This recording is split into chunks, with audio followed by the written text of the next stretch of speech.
او نیکی هیله دوستانو په دې هیله چې روغ جوړ به یاستئ دم ګړۍ زه مینه اکبري د رڼا ټلویزیون څخه تاسو ته د خپرونه وړاندې کوم په دې هیله چې همدا اوس چې تاسو زموږ د خپرونه ګورئ تاسو به خوشحاله د خپلو کورنیو تر څنګ واوسیږئ نو ډیره زیاته مننه کوم چې زموږ د خپرونې ملتیا کوئ کور مو ودان زموږ د خپرونې میلمنه نن هم یو داسې شخصیت ده چې واقعا که موږ او تاسو د هغوی شخصي ژوندونه ګورو او همداراز د هغوی د کار د برخې د پرمختګ د برخې نن زموږ د خپرونې میلمنه ډیوه پتنګ ده راځئ د ډیوه پتنګ په ژوندانه وغږیږو چې ډیوه پتنګ څوک ده زده کړې چیرې کړي دي او اوس مهال ژوند چیرې کوي ډیوه جانې سلامونه په دې هیله چې روغه جوړه به وې او ډیره زیاته مننه کوم چې نن زموږ د خپرونې میلمنه یې دا چې زموږ بلنه دې ومنله بیا هم ډیره مننه کوم مینه جانې سلامونه تاسو ته ورسیږي ستاسو د رڼا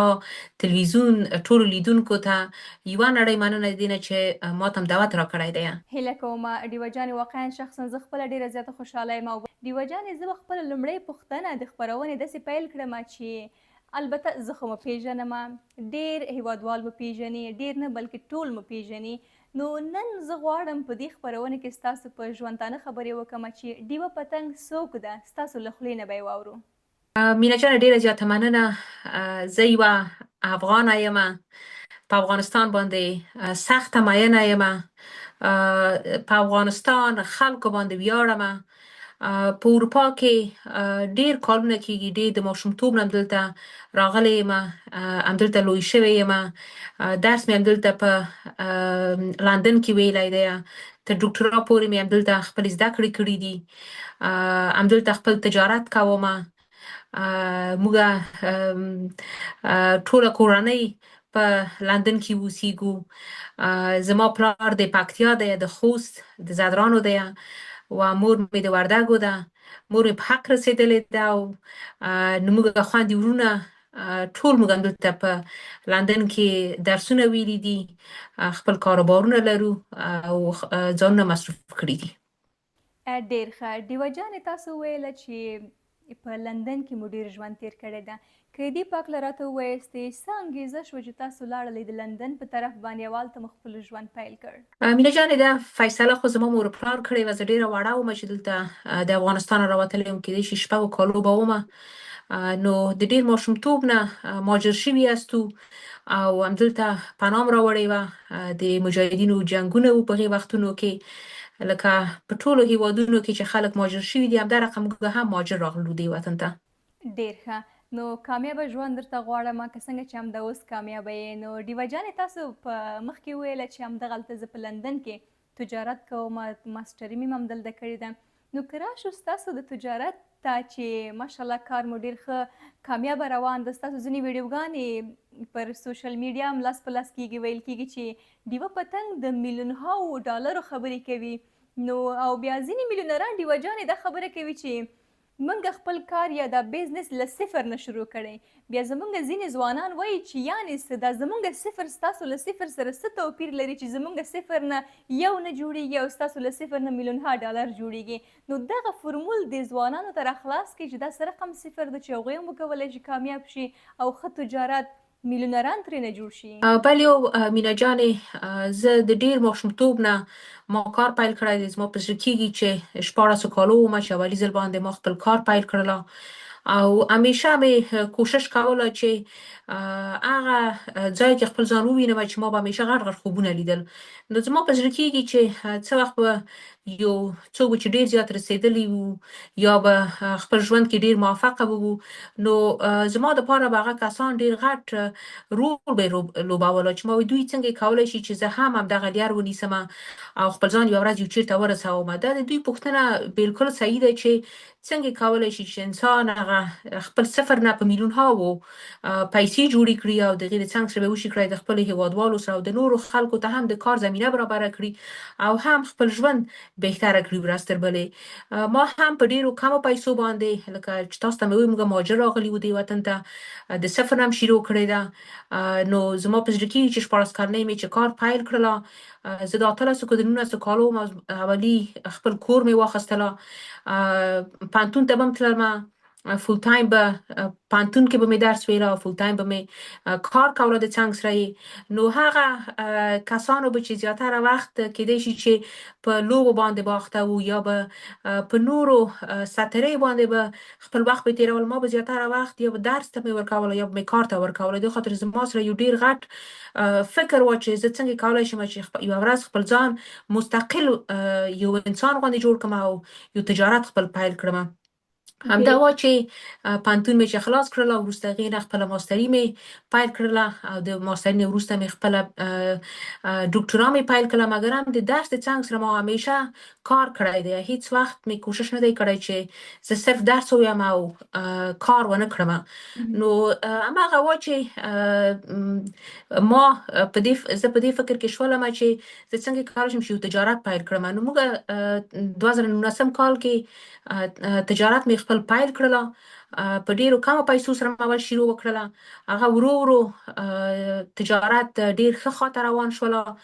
څه وخت چې ښې خواته روان شو، همدا رقم په بزنس کې همیشه په تجارت کې نقص به هم کوي او ګټه به هم کوي. نو یو کال وروسته موږ ډیر غټ نقص وکړله. بیا زه مجبوره شوم چې هماغه کور مې چې په ډیر کم عمر کې ما اخیستی و هغه خرڅ کړم او د هغې پیسو نه استفاده وکړم تر څو د خپل تجارت بیرته دوباره په پښو صحیح ودروم.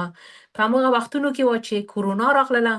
نو د کورونا په وخت کې اکثره بزنسونه کلب شول او خوشبختانه بیا په هغې وخت کې زموږ بزنس ډیر زیات رشد وکړله. نو د ډیرو کمو پیسو په مقابل کې موږ ډیرې پیسې وشوه کړی چې جوړې کړو او هماغه پیسې مې بیرته په چرخه کې واچوله د بزنس. او نن ورځ زه تاسو ته ویلی شم چې تقریبا د 100 میلیونو تجارت زه مخته بیایم او 1.5 کسان تقریبا زموږ سره کار کوي. او په دې باندې فخر کوم چې د یو افغاني میرمنې په صفت باندې په اروپا کې دې ځای ته رسېدل زه پوهېږم چې اسانه نه ده او ډېرو خلکو ته کېدای شي پوښتنه پیدا شي. خو الله پاک ټولو ته موږ تاسو ته 4 ساعته وخت ورکړی دی په ورځ کې. د هغې نه څه رقم څوک ښه فایده اخیستی شي هغه دا دی چې د خپل وخت نه بهتره استفاده وکړي، زحمت وباسي. زه پوهېږم چې زموږ هېوادوال ټول زحمت وباسي، خو دا معنا نه لري چې یو نفر کېدای شي زحمت وباسي او ډېرې کمې پیسې جوړې کړي، بل نفر کېدای شي زحمت وباسي زیاتره پیسې جوړې کړي.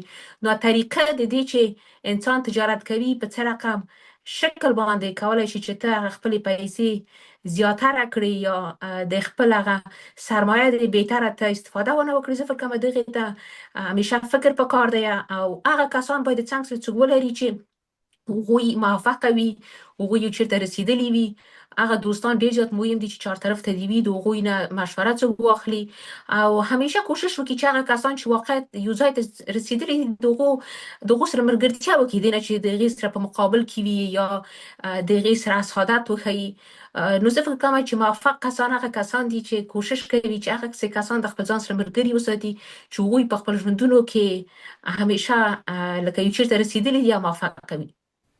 ډېر ښه، کامیابه اوسېږئ. ښایي تا د ملګرتیا خبره وکړه ډېوه جانې. وروسته له دې نه سر له همدغه ننه زما او ستا ملګرتیا پیل شوه په دې هیله چې یوه ورځ په خیر سره زه هم ستا غوندې دغسې کامیابه واوسېږم او دغسې ښه بزنس ولرم. نو زه به بیا نورو خلکو ته وایم چې تاسو هم د بریالي کسانو سره ملګرتیا وکړئ. بیا به نور کسان وایي مینا موږ غواړو تا سره ملګرتیا وکړو. نو ډېوه جانې تا وویله چې طبعا کار که تجارت هره برخه وي نو د ژوند که نقص تاوان ونه لري نو ګټه به هم نه لري. نو نقص او تاوان هیچا خبره خور او ورور دي. نو په کار کې ځینې خلک مثلا یو کار شروع کړي بس بیا زړه نازړه شي چې نه دکې خو مې ګټه ونه کړله. نو د ډېوه جانې دغه خبره ده چې څومره لوی تاوان یې هم په تجارت کې کړی خو بیا هم شاته یې ځان نه ده بیولی چې نه زه نشم کولی، بلکې ویلي دي چې نه زه به له تیر وخت نه لا قوي راپاڅېږم او دا کار به ډېر ښه مخته وړم. نو ډېوه جانې تاسو وویل چې مثلا له صفر نه کار شروع کوم، تر څنګ زده کړې مو بیا په بهر کې وکړې، تر څنګ مو کار هم کوو، زده کړې شي، کور شي. نو زمونږ داسې خلک هم شته، مثلا داسې ځوانان هم زمونږ دا خپرونه چې اوس ګوري هغوی وایي چې ګوره موږ تر ماسټرۍ کچې پورې مثلا زده کړې کړي دي یا پوهنتون هم ویلی لیسانس یا 4 د پاسې، خو اوس مهال په افغانستان کې موږ بېکاره یو، کار ته لاس اچوو ګټه نه کوو او هغه څه چې موږ یې خوبونه وینو هغه ته رسېدل موږ ته ډېر سخت ښکاري. ستا په نظر دوی له کوم ځای نه اقدام وکړي یا پیل وکړي تر څو چې دوی ته یوه لاره راخلاصه شي؟ مینا جان، اول خو په تاسو باندې غواړم دا ووایم چې واقعیت یوه ډیره موفقه پیغله یاست چې زه همیشه تعقیبوم او فخر کوم چې موږ تاسو په خپله ټولنه کې دا رقم میرمنې لرو چې عادي غږ پورته کوي او کوشش کوي چې واقعیت د افغانستان هغه ریښتینې د میرمنو هغه څیره نمایش ته ورسوي. او دا چې دلته زموږ ځوانان هغوی څه شی کولی شي د دې په خاطر چې دوی درسونه ویلي. ګورې په افغانستان کې شرایط زه پوهېږم چې ډېر سخت دي، کیدای شي چې هغه کومې خبرې زه کوم ډېر خلک وایي چې ته په اروپا کې اوسېږې دلته خو اسانه دی. افغانستان کې ستونزې ډېرې زیاتې موجودې دي. په هغې هېواد کې چې فقر ډېر زیات وي او هلته د خلکو اقتصاد ډېر زیات ضعیف وي، په هغې هېوادونو کې ستونزې همیشه موجودې دي. او زه پوهېږم چې تجارت یا کار کول یا کار پیدا کول ستونزمنه خبره ده چې یو انسان همدومره کولی شي چې یوه خپله کورنۍ مخته بوځي په داسې سختو شرایطو کې. ځینې وخت همغه هغه انسان ډېر زیات یو بریالی انسان دی. خو په اروپا کې موږ هم ځوانان لرو چې دلته زده کړې کړي دي او کوشش کوي چې خپل ځانونه یو چېرته ورسوي. او ډېری افغانان شته دي په اروپا کې اوس چې ځانونه یې ښه رسولي دي، بزنسونه یې پیل کړي دي او په ډېرو ښه ځایونو کې اکثره کار هم کوي. دا صرف دا خبره نه ده چې څوک یو زده کړه وکړي نو حتما باید هغه تجارت هم باید پیل کړي. تجارت خپل نقصانونه هم لري او خپلې ګټې هم ورسره لري او غټ زړه ورته پکار دی. د دې په خاطر باندې چې په تجارت کې یوه ورځ کیدای شي چې ډېره غټه فایده وکړي او بله ورځ وګوري چې په غټ نقص کې انسان روان دی. نو د هغې زغم باید څوک ولري او پشتیبانه باید د دې ولري چې که چېرته یو غټ کاروبار شروع کوي، که سبا ته دا ستونزه ورته پیښ شي، آیا دوی کولی شي چې بیرته د دغې ستونزې نه خپل ځان راوباسي که نه. زه په خپله په دې تجارت کې د غټو ستونزو سره مخامخ شوې هستم او ټول تجاران د دې ستونزو سره مخامخ کیږي. خو بیا هم تاسو ته ویلی شم چې مهمترین خبر دا ده چې همیشه هغه انسان خپل امید هیڅ وخت د لاسه ورنکړه او هغه کسان چې کوشش کوي چې یا تا نا امیده کا یا تا ته داسې خبرې وکړي چې تی نشي کولی، یوه میرمنه یې یا یوه ځوانه یې کیدای شي چې خطرات ورسره مخامخ شي.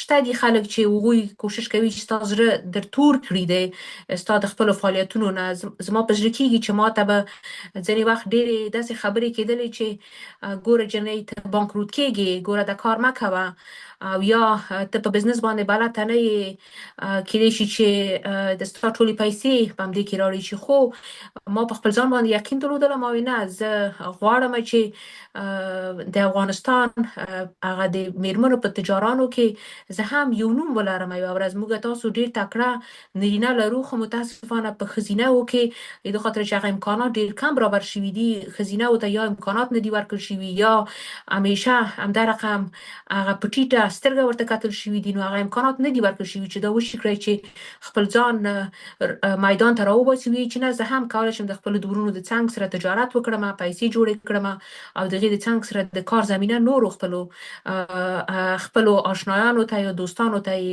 برابره کړم. خو مهمترین خبره بیا هم ستاسو ته وایم چې د الله پاک په دې هغه کې همیشه انسان باید وي چې که انسان پورته کېږي او که کوزېږي، الله پاک باید هیڅ وخت د یاده ونه باسي او همیشه خپل هغه امید په خدای باندې وتړي او نور بیا خدای خپله برکت هم ورسره مخته بیایي. بالکل همداسې ده ډیوه جانې، بالکل همداسې ده. نو همدغسې تل کامیابه اوسیږي.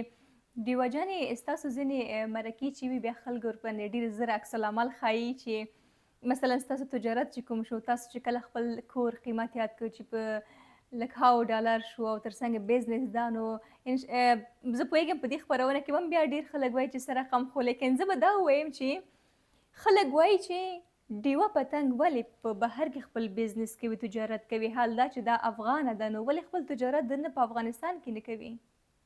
ګوره یا که چېرته زه فکر کوم تجارت په افغانستان کې امکانات برابر وای زه سل پیسلو کې غواړم چې هلته هم یوه ورځ د دې امکانات ماته برابر شي چې د بانکینګ سیستم ښه وي او تجاران وشي کړی چې په ډاډه زړه باندې راړ شي او د کار زمینه نورو افغانانو ته خپله پیدا کړي.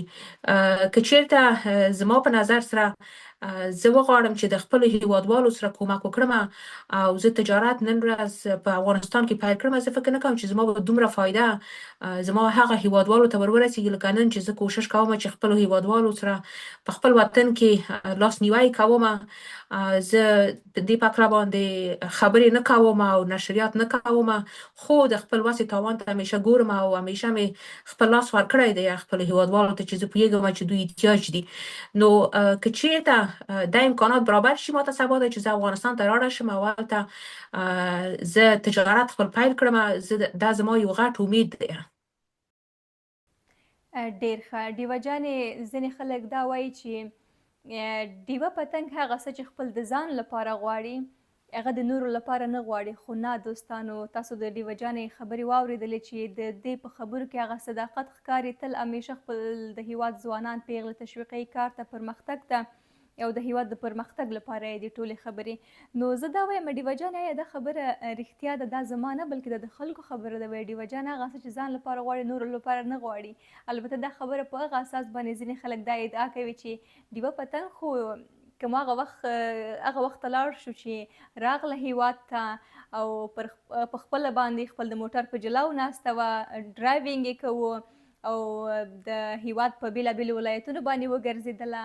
نو ګرځېدای شي، راځي ځي، خو لیکن تجارت دلته نه کوي.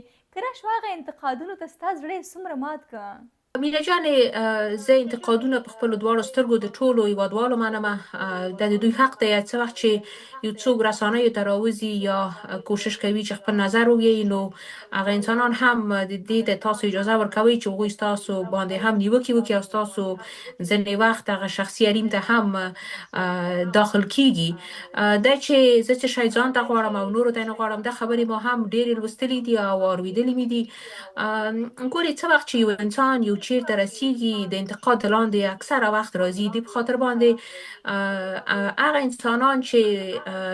هغه انسانان زیاتره وخت انتقاد کوي چې هغوی کیدای شي یا ژوند کې ډیر زیات چیرته نه وي رسیدلی یا کوشش کړی چې ځان ورسوي او کیدای شي الله پاک ورسره یاري نه وي کړې.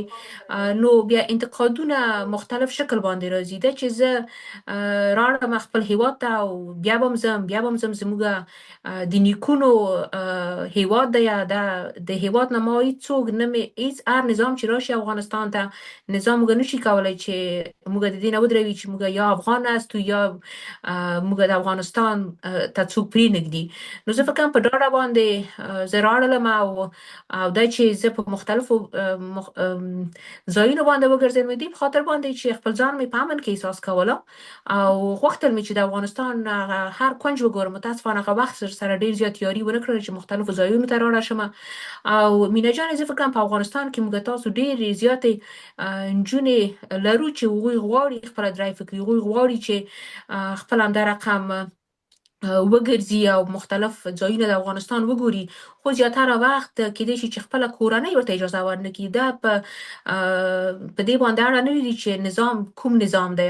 اکثره وخت ما لیدلي دي زموږ خپله کورنۍ هم داسې دي چې ځینې وخت هغه نجونو ته اجازه نه ورکوي چې هغوی ووځي یا په مختلفو منطقو کې وګرځي. نو د هغوی مخنیوی زیاتره وخت خپله کورنۍ کوي، نه چې نظام یې کوي. زه فکر کوم چې نن ورځ هم څوک چې وغواړي راشي شي افغانستان ته او د افغانستان په هر کونج باندې وګرځي او چکر ووهي، څوک ورسره چا سره غرض نه لري. صرف یو د افغانستان قوانین به هغه څوک باید احترام ورته وکړي. لکه په هر هیواد کې خپل یو قوانین لري چې دا زما قانون دی، قانون به زما مراعات کوي. که چېرته زما قانون مراعات نه کړه نو ستونزې سره به مخامخ کېږي. نو ما خپل هغه د هیواد قانون مراعات کړی دی، تللی په افغاني جامو کې ګرځېدلې یم، ټکری مې په سر کړی دی او خپل پلار سره په ټولو ځایو کې تللې یم، محرم ورسره وم همیشه. نو دغه ځینې وخت د سوشل میډیا کې هغه کسان چې کېدای شي چې زما سره ستونزه ولري، د په خاطر باندې چې زما فکر کېدای شي چې لږ هغه تغییر وکړي او زه په کومه پروژه باندې نه یم لګیا، نه د کوم پروژې دپاره زه کار کوم، زه د خپل فکر خاونده یم. دې په خاطر باندې کېدای شي چې زیاتره وخت خلک لږ ستونزه سره مخامخ شي زما د خاطر چې زه هغه د خپل فکر خبرې کوم. ډېر ښه. ډیوه جانې، طبعا هر څوک کوي نو خپل یو تګلاره یو نظر لري او دا د هر چا فردي حق ده چې باید خپل نظر شریکي ولو که هر اقام هم وي. خو دلته بیا چې کله تاسو دغسې صادقانه خپل نظر شریکوئ، یو شمېر کسان بیا تاسو باندې انتقاد کوي چې ډیوه پتنګ په یو نحوه باندې د طالبانو ته تبلیغ کوي، د طالبانو پلوي کوي. هغوی په دې نظر دي، تاسو هغو خلکو ته څه وایاستئ؟ ګورې دا د دوی خپل نظر دی. زه فکر کوم چې یو چا چې زده کړې کړې وي د هیواد نه بیرون یا خپل هیواد هم چې ځي، زه فکر کوم چې د زده کړو طرفدار زه هستم، مګر هم زما غټه ستونزه کېدای شي چې دا وي چې ما د جمهوریت ځینې اشخاصو سره زما ستونزه وه. جمهوریت خپل نظام ډېر ښه یو نظام دی او همدا رقم د طالبانو په حساب باندې ما همیشه خپل غږ پورته کړی دی او ما ویلي دي چې د دوی هغه کومې کړنې چې نامشروع دي یا درستې نه دي، ما د هغې لپاره غږ پورته کړی دی. مګر متاسفانه نن ورځ داسې دی چې څه وخت چې پښتو خبرې وکړلې نو دوی دسې چاپه د دې در باندې وي چې طالبه یې، او که چېرته د دې طرفداري وکړه چې زه یو افغانه یم، نو د وایي چې ته د طالبو طرفداري کوي او ته د دوی ملاتړ کوي. نو زه فکر کوم د دوی دغه خپل نظر دی او زه په دې باندې مطمئنه یم چې د نظریات د ډېرو کمو اشخاصو سره دي او هغه کسانو سره دي چې واقعیت هغوی اصلا ستونزه د افغانستان د نوم سره لري او یا د خپله د هر نظام چې افغانستان ته راشي که چېرته دوی پکې رهبریت پکې ونه لري نو دوی ستونزه ورسره لري. نو د دوی دغه خپل نظر دی، خو زه په دې باندې مطمئنه یم چې هغه اصیل افغانان چې دي هغوی دا نظر نه لري. ډیوه جانې، نو دا چې تاسو وویل که نه د هر چا خپل نظر ده، نو په دې هیله چې وروسته له دې نه هغه کسان چې انتقاد یې کوو، حال دا چې د انتقاد ځای نه و، نو هغوی به خپل هغه پیغام اخیستلی وي چې ډیوه جانې ورته خپلو خبرو کې ورته یادونه وکړه. د هر چا خپل نظر ده او واقعیت همداسې د هر څوک خپل فردي نظر لري. ډیوه جانې، د افغانستان څخه د وطن څخه خپله یوه خاطره راته ووایه. زه پوهېږم چې ترخې خاطرې به ډېرې لري، خو یوه ښه خاطره راته ووایه. زما ډېره ښه خاطره د آخر ځل باندې چې زه تللی وم افغانستان ته، نو دې په خاطر باندې چې زموږ د پلار کور په خوست کې وه، نو زه د پلارجان سره مې په سرینا کې وم. نو اولي ځل باندې چې راغلم دوی نه پېژندلم چې زه څوک یم. نو خپل نوم یې چې ولیکله نو د یو بل سره د سیکیورټي والا کسان طالبان و، دوی یو بل سره پس پسک وکړله، وی چې والا د ډیوه پتنګ راغلی ده. نو زما پوزه پټه وه، دوی صحیح ونه پېژندلمه، نو داسې ډېر وچ برخورد درسره وکړله. نو سبا چې شوله بېرته چې بیا راغلم په همغې لار باندې، نو دوی زه ولیدلمه، سریمه یې سره وکړله او ما ته وی چې ته ډیوه یې؟ ما و زه یمه، خو ښه سریمه یې سره وکړله، راړلمه.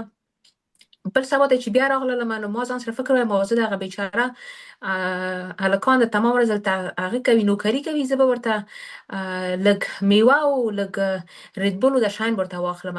نو ما ورته میوه او د ریدبول د شاین ورته راوړل، نو دوی ډېر زیات خوشحاله شول. نو د څو ورځې چې زه هملته ومه واقعیت دا رقم یو برخورد یې کولو لکه چې وبېلېدلم چې به خور یې راغلې ده او زما به یې په زړه کېږي چې زه په جمهوریت په وخت کې هم په هماغه سړک باندې به چې تېرېدلم نو هغه نوکریوال خو همیشه بیچارهګانو ښه رفتار کوله، خو هغه رفتار چې بیا دوی کوله او هغه عزت او قدر چې دوی هغه خپلې یوې مېرمنې ته ورکوي یا خپلې یوې خور ته ورکوي، هماغه په تا باندې هم پیرزو ده. ستونزه په مخکینی حکومت کې دا وای چې هغه څه به چې خپلو میرمنو ته یا ښځو ته به یې غوښتل هغه به بیا پردیو ته نه غوښتل، پردیو ته به بیا دوی په بله قم سترګه ورته کتل. خو نن ورځ نظام چې دی څه شی چې که خپلې ښځې ته همغه احترام ورکوي همغه احترام تا ته هم درکوي. دغه یو فرق مې ولیدل او دا یو ډېره خوندوره هغه زما سره خاطره وه چې په آخره ورځ باندې راتلمه بیرته لندن خواته. هغوی ټولو راسره ښه پاماني سره وکړله او ډېر هغه مینه او محبت یې کوشش کوله چې اظهار یې کړي او واقعیت چې داسې یو احساس یې راکړله چې د یو خپل خور سره یا د خپل ورور سره چې څوک هغه ستړي شي او خدای پاماني ورسره کوي، ما داسې فکر وکړ چې ما خپله کورنۍ بیرته خوشې کړه او زه خپل وطن بیرته لندن خواته راځم. ډېر ښه ډیوه جانې، د ژوند ښې خاطرې دې لا زیاتې شه. یعنې که موږ او تاسو دې ته وګورو، زموږ د هیواد ځوانان، زموږ ټول هیوادوال که دوی ته راشو، یعنې زموږ د هیواد نارینه یو خاص درناوی میرمنو ته لري. صحیح ده چې په هر طرف ته که موږ او تاسو وګورو منفي او مثبت اړخونه یې شته دي، ښه او بد په هر څه کې شته دي، خو لیکن زموږ د وطن نارینه یو خاص احترام میرمنو ته لري. په دې کې زه هیڅ ډول شک نه لرم. ډیوه جانې د ژوند خاطرې دې لا زیاتې شه. یوې خاطرې بلې ته به دې زه بوځمه. ډیوه جانې څنګه دې خوښه ده؟ بالکل مې خوښه ده، ډېره مننه. هیله کومه. ډیوه جانې یو وخت کې په تا باندې ډېر انتقاد د دې کېدو چې ډیوه پتنګ په کرکټ کې چې کومه خبریالي کوي یا د کرکټ کوم کمنټري یا هم پرزنټ ورته ووایي چې دوی کوي، نو د دې په مقابل کې ډیوه پتنګ په زرګونو ډالر د ملي ټلویزیون څخه اخلي. نو هغه خبره رښتیا وه که درواغ وه؟ مینه جانې داسې دی چې زه ملي تلویزیون ته چې زه راغلم صرف د دې دپاره چې په هغې وخت کې ملي تلویزیون ډېرو کم لیدونکي درلودل او دوی غوښتل چې په ملي تلویزیون باندې کار وکړي تر څو زیاتره لیدونکي ولري او خلک وشي کړی چې هغې تلویزیون ته زیاتره وګوري. نو د پیسو په مقابل کې ما هیڅ وخت د ملي تلویزیون سره هیڅ وخت همکاري نه ده کړې. دې په خاطر باندې چې ما هیڅ وخت پیسو ته اړتیا نه ده درلودلې. دوی که چېرته ما که په دوی باندې خپل پیسې ورباندې چارج کړې وای، زه فکر نه کوم چې دوی به هغه امکانات هم درلودلی چې دوی ماته هغه پیسې ماته راکړي. نو د همدې په خاطر باندې هیڅ وخت زموږ خبرې په پیسو باندې نه دي شوي. ملي تلویزیون کې ما همیشه بغیر له پیسو نه کار کړی دی او دغه تبلیغات دغه خلکو نه راغلل. څه وخت چې زه د تلویزیون پردې ته راووتلم، نو ځینو کسانو حسادت را ښکاره کړله او فکر یې کوله چې زه به اوس هره ورځ به د دوی د پردې مخه نیسم او زه پردې ته راغلم او کیدای شي چې د دوی کار په خطر کې ولویږي. نو دا زیاتره وخت د خپله تلویزیون کارکوونکو دغه تبلیغات پیل کړل چې په هغو کې اصلا حقیقت هیڅ موجود نشته وه. د دې په خاطر باندې زه به چې راغلم کرکټ ته، زه به د 3 شپو 4 شپو نه به زه ډېره نه شوای تللی، صرف همغه یو کیدای شي اوپنینګ دپاره به تللی وای یا به هغه آخري ورځ دپاره فاینل به چې وه د هغې دپاره به زه راغلم. نور په منځ کې زه مجبوره وم چې بیرته راشم. ما خپل تجارت درلودله په لندن کې چې دا په مخ بوځم. ما نه شوای کولی چې زه په افغانستان کې هلته یا واوسېږم یا کار وکړم یا د دوی پیسو ته ما اصلا اړتیا نه درلودله. نو په دې باندې هغه کسان چې واقعیت په تلویزیون کې هغه رښتیني کسان چې کار کوي هغوی ټول په دې باندې پوهېدل چې دا یو تبلیغات دي چې په ټولنیزو رسنیو کې شوي دي صرف دې لپاره چې د یو انسان نوم بد کړي او فکر یې کولی چې کیدای شي چې په دې خبرو باندې په ما باندې کوم تاثیرګذاري راشي. ما لیدل چې ویل به چې ډیوه تقریبا $10,000 معاش اخلي او د ډېرې غټې پیسې دي او ما به ورته وی چې زه د ورځې هم دومره کیدای شي پیدا کړم. نو تاسو په کوم فکر کې؟ همدې په خاطر باندې ما کوشش کوله چې هغه خپل ځان په دې کې هغه نه کړم، مشغول نه کړم چې د دوی هغه خبرو ته ډېر زیات ارزښت ورکړم، مګر هم د ټولې خبرې چې وې بل هېڅ نه وو بغیر له دې نه چې د حسادت نه کېدلې او د دې دپاره کېدلې چې د یو انسان هغه کوشش وکړي چې هغه نوم وربد کړي او توجه بلې خواته بوځي. ډیره زیاته مننه کومه ډیوه جانې. پوښتنې خو ډیرې زیاتې دي خو لیکن د خپرونې وخت ډیر کم ده. په دې هیله چې تل همدغسې بریالي او کامیابه اوسیږي، د افغان نجونو لپاره یو همداسې یو ښه الګو اوسیږي. ډیره زیاته خوشحاله شوم که په پای کې کوم پیغام د ځوانانو لپاره لري، د هیوادوالو لپاره لري، نو مهرباني وکړئ د رڼا ټلویزیون سکرین ستا په خدمت کې ده. ډیره زیاته مننه مینا جانې. صرف همدومره ځوانان د غاړه ورته وایم چې هیڅ وخت د خلکو په منفي خبرو باندې کوشش مه کوئ چې هغې خواته خپله توجه بوځئ. همیشه دې ته متوجه اوسئ چې څنګه خپل ځانونه یو چیرته ورسوئ. هر وخت هم چې خپل ځان چیرته ورسولو، تاسو کولی شئ چې د خپلو هیوادوالو سره او د خپلو دوستانو سره هم کومک وکړئ او د نورو د پاره هم یو ښه انسان او د هغې د څنګ سره داسې یو انسان کېدلی شي چې د هغوی لاس تاسو ونیسئ. نو زیاتره وخت څه وخت چې انسانان پرمختګ کوي، کېدای شي چې د ډېرو غټو ستونزو سره او د ډېرو خبرو سره انسانان مخامخ شي، نو په هغو خبرو باندې هیڅ وخت څوک باید فکر ونه کړي او خصوصا بیا نجونې کوشش وکړي چې خپل ځانونه مستقل کړي، خصوصا د پیسو په مقابل کې کوشش وکړي چې خپل هغه کار وکړي او درآمد ولري، چې احتیاج نه خپل کورنۍ ته اوسي او نه خپل خاوند ته اوسي او نه خپل اولاد ته واوسیږي سبا ورځ، چې وشي کړی چې هره ستونزه ورباندې راځي چې د هغې ستونزې نه په خپل ځان وشي کړی چې بیرون ته راوباسي.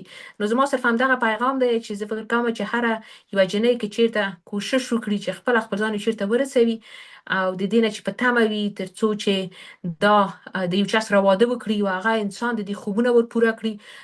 هره جنۍ د دې قوت لري او هغې لري نه صرف امکانات، هغه فکرا زور لري چې وشي کړی چې د یو نرینه نه هم بهتره خپل ژوند جوړ کړي او بهتره کار وکړي او بهتره پیسې وګټي. بالکل همداسې ده. ډیره زیاته مننه کوم ډیوه جانې، ښه وخت ولرئ. ډیره زیاته مننه ستاسو نه هم. دوستانو، ستاسو د ټولو د پاملرنې څخه دا چې تر دې دمه زموږ سره وئ، ډیره زیاته مننه کوم. او تاسو کولی شئ خپل وړاندیزونه، خپل نظریات زموږ سره په کمنټونو کې شریک کړئ. د ملتیا مو بیا هم ډیره مننه په دې هیله چې زموږ راتلونکې خپرونې هم در سره وګورئ. موږ به تل کوشش کوو په خپرونه کې به لوړ شخصیتونه او هر هغه موضوعات چې زموږ د هیواد اړوند وي، هر هغه کسان چې تاسو یې که موږ ته وړاندیز کوئ، موږ به په خپرونه کې میلمانه کوو او د هغو سره به خپرونه لرو. دا چې د رڼا ټلویزیون ملتیا کوئ. ډیره مننه، ښه وخت ولرئ.